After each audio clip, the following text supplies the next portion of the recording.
हाँ जी बच्चों, question number 33 करवा रहा हूँ। अच्छा क्वेश्चन है, काफ़ी बड़ा क्वेश्चन है, तो इसलिए अमालगमेशन का एक और क्वेश्चन हो जाएगा और एक बड़ा क्वेश्चन जैसा मैंने कहा था कि मैं अपने खाते में करवाना चाहता हूँ। Let's start with question number 33।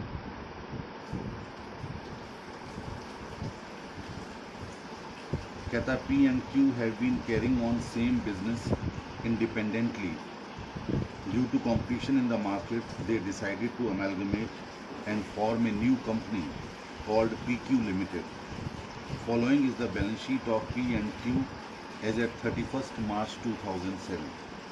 आपको बैलेंस शीट दी गई है जिसमें प्लांट एंड मशीनरी है, बिल्डिंग है, करंट असेट्स हैं दोनों की, इधर कैपिटल और करंट लायबिलिटीज़ हैं।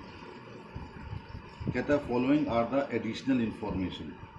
The authorized capital of the new company will be 25 lakhs divided into 1 lakh equity shares of rupees 25 each. ये 25 लाख रुपए ये ऑथोराइज कैपिटल है। शायद इसका कोई रोल ना हो, लेकिन कहा गया है तो इसको हमने एक अलग से लिख लिया आउटलाइन में। Liabilities of P includes rupees 50,000 due to Q for the purchase mode. Purchases made. Q made a profit of 20% on sales to P. आपसे कहा गया है P की लाइबिलिटीज में 50,000 रुपये ऐसी रकम है जो Q को देनी है, जो कि Q ने परचेज किया था माल ड्यू टू Q ने परचेज नहीं बल्कि Q से परचेज किया था और Q ने 25% प्रॉफिट कॉस्ट पर यानी 20% ऑन सेल कमाया था। 20% ऑन सेल कमाया। P has goods purchased from Q, cost to him rupees 10,000. This is included in the current assets of P. P के पास जो Q से माल खरीदा गया था उसमें 10,000 रुपये का ऐसा माल है जो उसकी कॉस्ट है, यानी P की कॉस्ट है, यानी इसमें Q ने अपना प्रॉफिट जोड़ रखा है और ये उसकी करंट असेट्स में इंक्लूड है। किसकी करंट असेट्स में? P की। एज एट 31st मार्च 2007। देखिए ऐसे ट्रांजैक्शंस को हम इंटर फर्म ट्रांजैक्शंस कहते हैं और जब कोई नई फर्म बनती है तो वो ऐसे ट्रांजैक्शंस को सेट ऑफ कर देती है, ना असेट्स में दिखाती है ना लायबिलिटी में दिखाती है। क्योंकि P ने अगर कोई चीज़ अपनी लायबिलिटी में दिखा रखी है Q की, तो Q ने उसे अपनी असेट में दिखा रखा है। जब वो दोनों मिल गए तो नई कंपनी क्यों दिखाएगी उसी चीज़ को असेट्स में और लायबिलिटीज़ में। तो ऐसे ट्रांजैक्शंस को एलिमिनेट कर दिया जाता है। इसे कहा जाता है elimination of inter firm transactions. तो जब हम उसकी बैलेंस शीट बनाएंगे तो इस चीज़ को, जो 50,000 की लायबिलिटी थी, उसे एलिमिनेट कर देंगे दोनों तरफ से, असेट से भी और लायबिलिटीज से भी। और दूसरी चीज़, जो 10,000 रुपये का माल रखा हुआ है P के पास, वो प्रॉफिट पर रखा हुआ है क्योंकि Q ने उसे प्रॉफिट पर बेचा था। जब P और Q मिल गए तो फिर पता चल गया कि इस माल की कॉस्ट कितनी है, तो फिर हमें वही चीज़ लगानी पड़ेगी, कॉस्ट और NRV which ever is less. तो फिर इस माल के प्रॉफिट को हमें घटाना होगा। इस प्रॉफिट को अनरियलाइज्ड प्रॉफिट कहते हैं। जो डिपार्टमेंटल अकाउंट में, याद कीजिए ग्रुप 1 में आपने किया था कि किसी एक डिपार्टमेंट में दूसरे डिपार्टमेंट का माल यदि शामिल है क्लोजिंग स्टॉक में या ओपनिंग स्टॉक में और उस पुराने वाले डिपार्टमेंट ने प्रॉफिट जोड़ करके माल बेचा था, तो फिर हम उस प्रॉफिट को एलिमिनेट करते थे एज ए अनरियलाइज्ड प्रॉफिट। तो ये काम यहाँ पर भी आपको करना पड़ेगा। The assets of P and Q are to be revalued as under. Assets का रीवैल्यूएशन कैसे हुआ? प्लांट एंड मशीनरी 5,25,000 की, जो पहले 4,85,000 की थी। 6,75,000 Q की, जो पहले 6,14,000 थी। ऐसे ही बिल्डिंग 7,75 और 6,48,000। The purchase consideration is to be discharge as under. PC कैसे डिस्चार्ज किया गया? Issue 24,000 equity shares of rupees 25 each fully paid in the proportion of their profitability in the preceding 2 years. आपसे कहा गया 2 साल पहले की प्रॉफिटेबिलिटी के आधार पर 24,000 equity share eight the rate of 25 ये इशू कर रही है नई कंपनी, और उसका बंटवारा पी और क्यू के बीच में कैसे होगा? नीचे आपको प्रॉफिट दिए गए हैं 2 वर्षों के, यानी 4,75,000 और 5,25,000 टोटल है। इस रेशियो में इसका बंटवारा किया जाएगा, ऐसा क्वेश्चन में कहा गया है। ये अच्छी बात है कि पॉइंट्स नए नए आ रहे हैं, लेकिन वो सारे क्वेश्चन में नजर आ रहे हैं, तो आराम से हो जाएंगे। आगे कहता है issue 12% preference shares of ₹10 each fully paid up at par to provide income equivalent to 8% return on capital employed in the business as on 31 March 2007। एक अच्छा पॉइंट है। एफएम में भी आप लोगों ने अभी ये रेशियो पढ़ा था, रिटर्न ऑन कैपिटल एम्प्लॉयड वाला, यहाँ एक बार फिर रिवाइज हो जाएगा आपका। After revaluation of assets of P and Q respectively, उसने कहा है, बड़े ध्यान से सुनिएगा, कि हम परचेज कंसीडरेशन का पेमेंट कर रहे हैं इक्विटी शेयर्स में। इक्विटी शेयर्स की संख्या और इशू प्राइस पता चल गया, उसे पी और क्यू में कैसे बांटा जाएगा ये पता चल गया। लेकिन प्रेफरेंस शेयर्स भी हम इशू कर रहे हैं, और प्रेफरेंस शेयर कैसे इशू कर रहे हैं कि पी को और क्यू को अपनी अपनी कैपिटल एम्प्लॉयड पर 8% का प्रॉफिट मिल जाए। तो हम क्या करेंगे? सबसे पहले तो उनकी असेट्स को रीवैल्यू करने के बाद कैपिटल एम्प्लॉयड निकालेंगे, उसका 8% प्रॉफिट निकालेंगे, और उस प्रॉफिट में डिवाइडेड बाय 12% करेंगे, क्योंकि प्रेफरेंस शेयर्स 12% वाले हैं। और तब जाकर के हमको पता चलेगा कि प्रेफरेंस शेयर कैपिटल पी के खाते में कितनी आ रही है और क्यू के खाते में कितनी आ रही है। अब मैं अगर आपसे एक बात पूछूं कि इतना क्वेश्चन हम लोगों ने पढ़ लिया, सबसे पहले हमें कौन सा स्टेप लेना चाहिए? कई बार एग्जाम में बच्चा भटक जाता है कि मुझे स्टेप कौन सा लेना है। अब तक ABC 3 पॉइंट्स पढ़ चुके हैं, और उसमें भी 3, 4, 5 पॉइंट छोटे छोटे पॉइंट्स थे। आगे अभी क्वेश्चन बाद में पढ़ेंगे पेज पलट के, लेकिन अभी तक जितना क्वेश्चन पढ़ा है, हमें पहला स्टेप क्या लेना चाहिए? सबसे पहला स्टेप हमें लेना चाहिए कैपिटल एम्प्लॉयड, क्योंकि कैपिटल एम्प्लॉयड निकल आएगी तो 8% उसका रिटर्न निकल आएगा, प्रेफरेंस शेयर्स निकल आएंगे तो पीसी निकल आएगा। तो ये सबसे पहला स्टेप लेना चाहिए। रीवैल्यूएशन प्रथम ने कहा वो भी ले सकते हैं, लेकिन चूंकि रीवैल्यूएशन कोई बहुत बड़ा नहीं है और एक एक अकेला अकेला बिजनेस है, जहां पार्टनरशिप होती है तो वहां रीवैल्यूएशन जरूरी होता है, क्योंकि 2 पार्टनर में 3 पार्टनर में उसका प्रॉफिट लॉस बांटा जाएगा। यहाँ तो अकेला है, तो यहाँ तो कैपिटल अकाउंट से ही पता चल जाएगा कि हमने कितना प्रॉफिट कमाया, उसी में ही डाल देंगे सारा प्रॉफिट बजाय अकाउंट बनाने के। लेकिन सबसे पहले हमको निकालना है परचेज कंसीडरेशन। चलिए, उसके लिए हमें पहले कैपिटल एम्प्लॉयड करना पड़ेगा, और इसी के साथ खत्म भी हो रहा है question. You are required to compute the amount of equity and preference shares issued to P and Q. Prepare the balance sheet of P and Q Limited immediately after amalgamation. This is the question. अब देखिए, सबसे पहले आपको करना क्या है? आपको निकालनी है रिटर्न ऑन कैपिटल एम्प्लॉयड, और कैपिटल एम्प्लॉयड पता करने के लिए आपको सबसे पहले वर्किंग नोट तैयार करना होगा। तो ये लीजिए वर्किंग नोट, ऊपर हेडिंग डालेंगे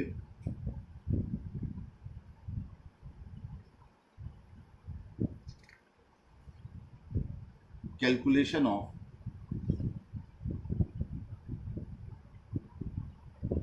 कैपिटल एम्प्लॉयड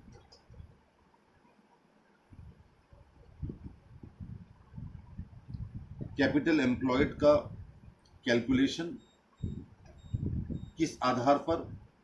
रीवैल्यूएशन करने के आधार पर। यहां लिख लीजिए पी और क्यू। सबसे पहले क्या क्या चीज है हमारे पास? Plant and machinery, plant and machinery 5,25,000 और 6,75,000।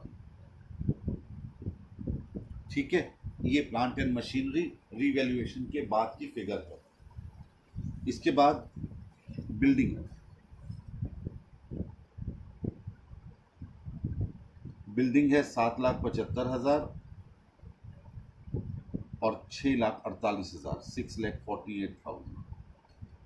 इसके बाद करेंट असेट्स,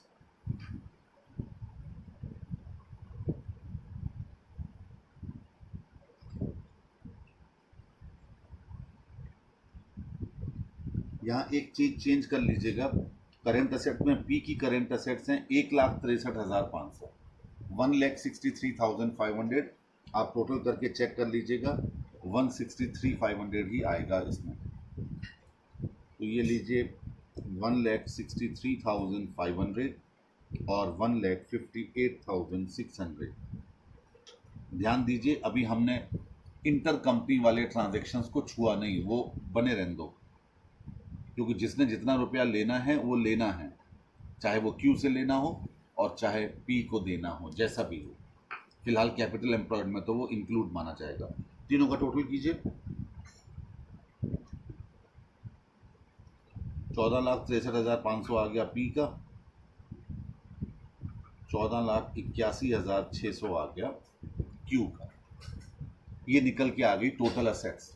और कैपिटल एम्प्लॉयड निकालने के लिए क्या लेस करते हैं इसमें से, करेंट लायबिलिटी। 6,23,500 और 5,57,600, 5,57,600 निकालिए, कितना बचा, 8,40,000 और 9,24,000। ये कैपिटल एम्प्लॉयड आ गए।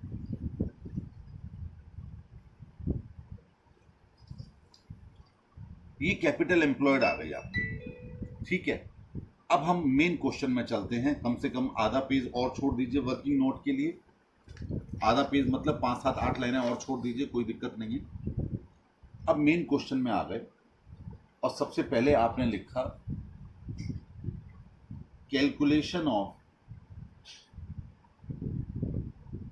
Ratio,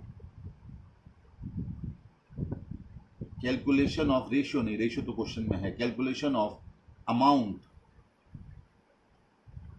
for equity share capital to be issued as a part of purchase consideration. Equity shares कैसे आप निकालेंगे जो कि पी और क्यू को इशू किए जाएंगे। लिखिए total value of equity shares issued 24,000 into 25, 6 lakh, ठीक है। इसके बाद था ratio based on profitability of last 2 years, क्या था, 475 और 525, ये रेशियो था। इसको चाहो सिंप्लीफाई कर लो, चाहे मत करो, कैलकुलेटर अलाउड है। तो value of equity shares issued to P 6 lakhs into 475 divided by 1,000, निकालिए कितना आया, हैं जी, 2,85,000, ठीक है। और इशूड टू क्यू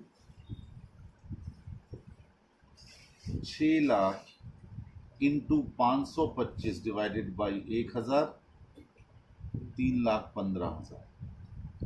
यानी पीसी में जितने इक्विटी शेयर्स इशू होने वाले हैं वो वैल्यू आपने निकाल ली।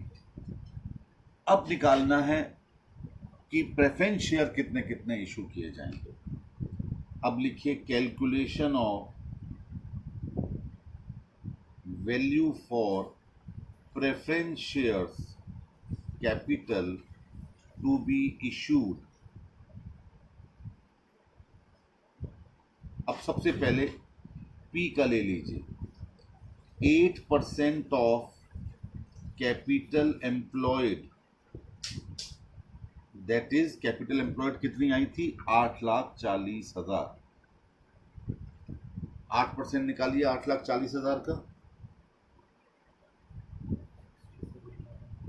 67,200, ये 8% कैपिटल। देखो ऐसा भी कर सकते थे, थोड़ा सा अच्छा दिखाने के लिए हम तो यहां आला उदल की कहानियां लिखने बैठ गए।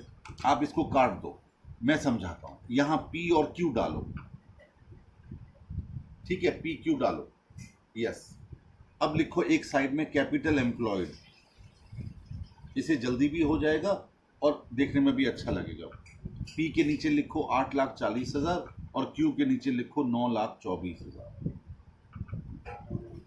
ठीक है। अब लिखो कैपिटल एम्प्लॉयड के नीचे 8% रिटर्न ऑन कैपिटल एम्प्लॉयड, 8,40,000 का 8%, अमाउंट आ गई 67,200। क्यू के नीचे लिखो 9,24,000 का 8%, 73,920, ठीक है। अब वापस आ जाओ पर्टिकुलर्स वाले कॉलम में, लिखो 12% preference shares to be issued, अब देखिए 67,200 डिवाइडेड बाई 12%, क्योंकि उनको 8% रिटर्न के बराबर अब किससे मिलेगा, 12% वाले डिविडेंड से मिलेगा। तो ये आ गया 5,60,000 और 73,920 डिवाइडेड बाई 12%, 6,16,000। अब देखने में ठीक लग रहा है, और वो अलाउदल की कहानी इतना पेज भी भर जाता और एग्जामिनर भी चेक करते वक्त बड़ी टेंशन में आ जाता। अब वो आराम से चेक कर रहा है कि पी और क्यू क्या रहा और उसमें कितना कितना शेयर।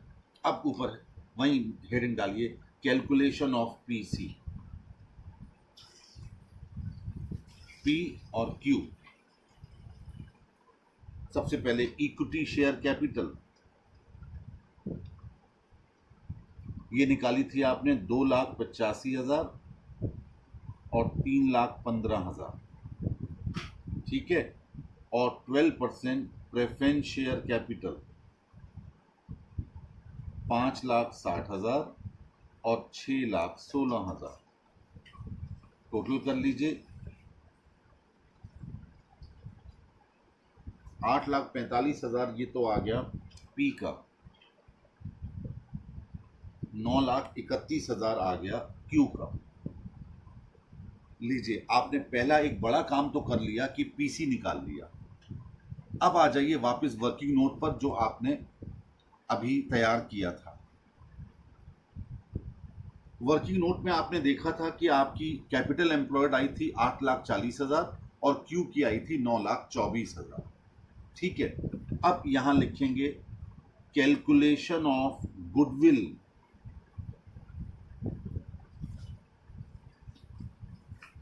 पी के नीचे लिखे पीसी 8,45,000 और क्यू के नीचे लिखे 9,31,000, लेस कर दीजिए कैपिटल एम्प्लॉयड 8,40,000 और 9,24,000, 5,000 इसका बचा और 7,000 इसका बचा। तो ये क्या निकल के आ गई, ये गुडविल आ गई। हमेशा ध्यान रखिए, जब आप बिजनेस कम का लेते हो और पेमेंट ज्यादा करते हो उसे, तो बाकी बची हुई गुडविल कही जाती है। आपको आगे आने वाले चैप्टर अमेलगमेशन वाले में बहुत बार ये काम करना पड़ेगा, लेकिन आज उसका पहला पॉइंट समझ लीजिएगा कि जब भी आपका पेमेंट ज्यादा होता है नेट असेट्स से, when the PC is more than net assets, then the balancing figure is goodwill, and when the net assets are more than PC, it is capital reserve। चाहे तो कहीं नोट कर लीजिए, मैं यहां बना देता हूं, जब PC बड़ा है नेट असेट्स से तो गुडविल, ये फंडा है अकाउंटिंग का, और जब नेट असेट्स बड़ी हैं पीसी से तो कैपिटल रिजर्व। यानी आपने बिजनेस ज्यादा का मिल गया आपको और पेमेंट कम करना पड़ा, तो आपके लिए कैपिटल प्रॉफिट हो गया ना, तो इसलिए वो कैपिटल रिजर्व में जाता है। और अगर बिजनेस कम का मिल रहा है, पेमेंट ज्यादा करना पड़ रहा है, तो इसका मतलब आपने गुडविल करनी पड़ रही है। चलो साहब, ये काम हो गया, ये गुडविल नई कंपनी की बैलेंस शीट में दिखाई जाएगी।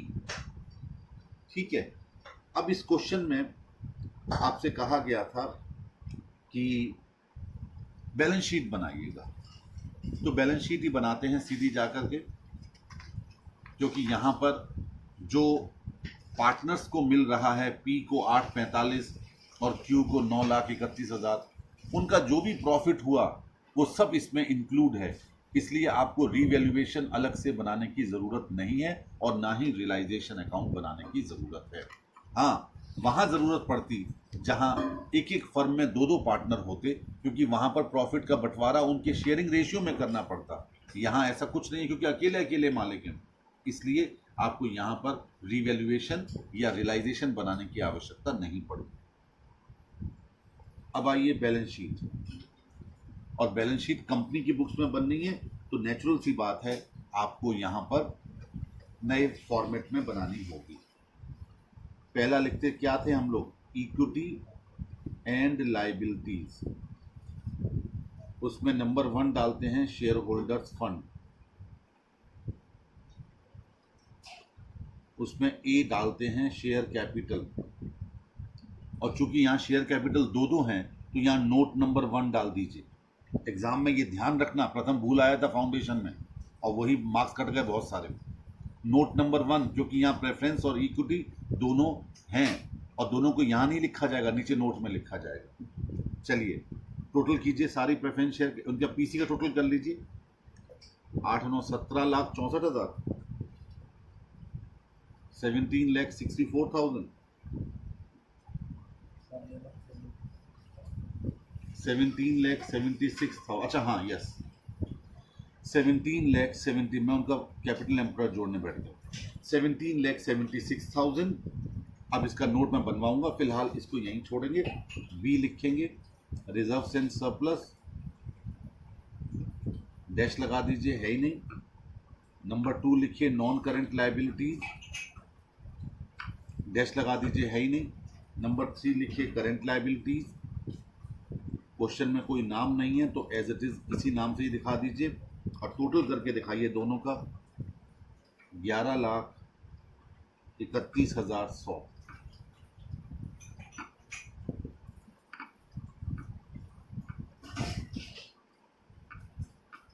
टोटल आ गया 29,07,100। ये आ गई आपकी क्या, टोटल ऑफ बैलेंस शीट। अब आइए second number, non current sorry assets, ऊपर हेडिंग डालिए, असेट्स के बाद लिखिए number 1 non current assets.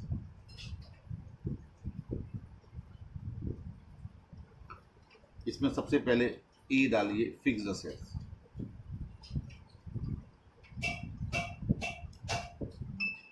Fixed assets भी अलग अलग हैं, तो यहाँ नोट नंबर 2 डालिए, टेंजिबल फिक्स्ड असेट्स, टेंजिबल के सामने 2 डालिए, नोट नंबर 2। जरा गिन लीजिए, टोटल कर लीजिएगा, प्लांट एंड मशीनरी और बिल्डिंग का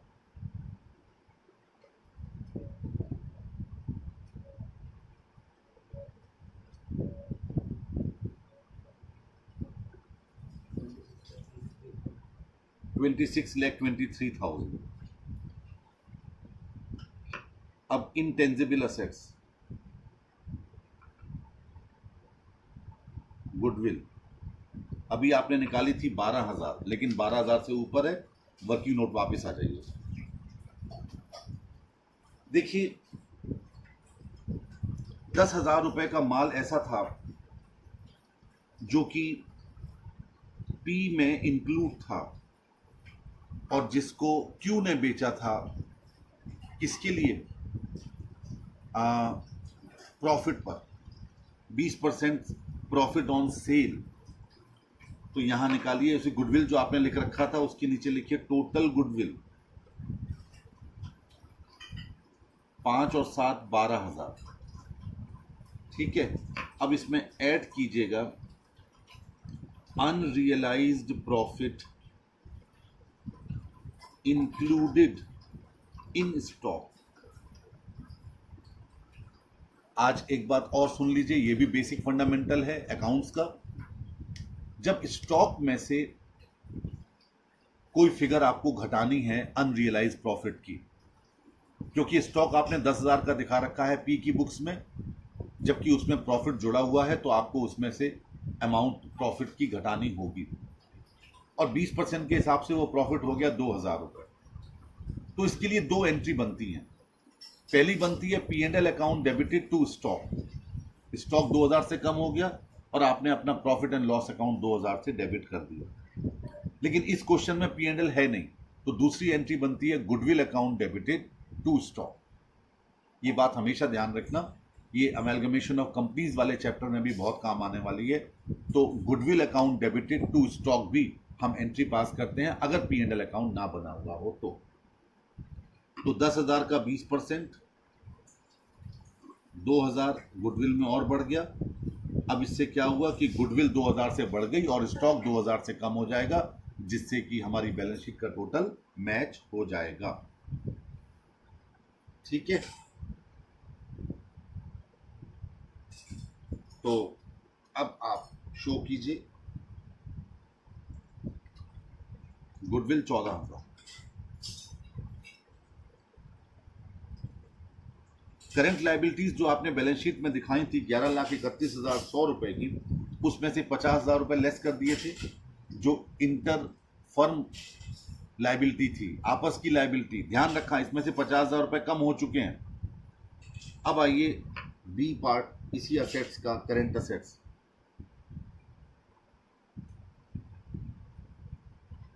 करंट असेट्स उठाइए calculator, 1,63,500 plus 1,58,600 minus 50,000 minus 2,000, stock का 2,000 कम कर दिया, 2,70,100। टोटल कर लीजिए असेट साइड का, आ गया 29,07,100। अब लिखो नोट्स टू अकाउंट,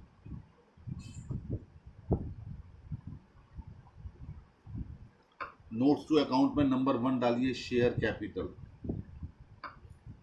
उसमें लिखिए 24,000 equity shares at the rate of 25 each, 6 lakh रुपए, और 1,17,600 प्रेफरेंस शेयर्स की संख्या गिन लीजिए।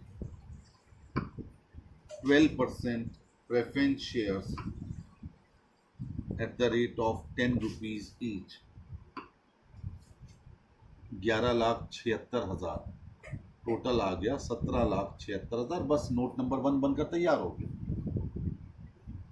अब note number 2, tangible fixed assets, land and building, दोनों का टोटल 7, 6, 13, 14,23,000, और प्लांट एंड मशीनरी, दोनों का टोटल 5 और 6, 11,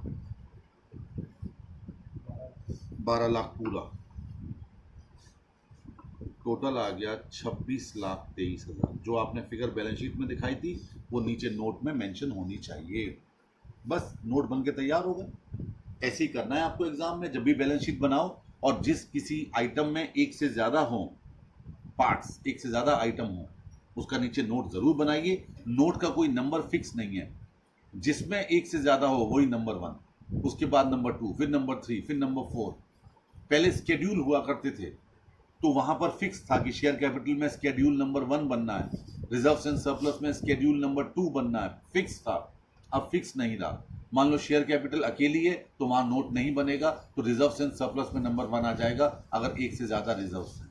ये बात हमेशा ध्यान रखिए। ये था क्वेश्चन नंबर 33, जिसमें आपने देखा कि अमालगमेशन भी हुआ, हमने रिवैल्यूएशन भी नहीं बनाया, हमने रियलाइजेशन भी नहीं बनाया। क्यों? क्योंकि यहाँ पर अकेला अकेला पार्टनर था, इंडिविजुअल था।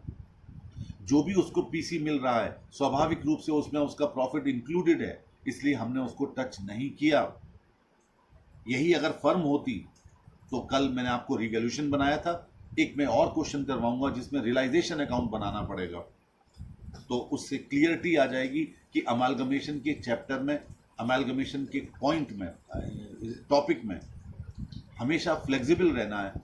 कई बार हमें रियलाइजेशन बनाना है, कई बार रिवैल्यूएशन बनाना है और कई बार कुछ भी नहीं बनाना। That's all.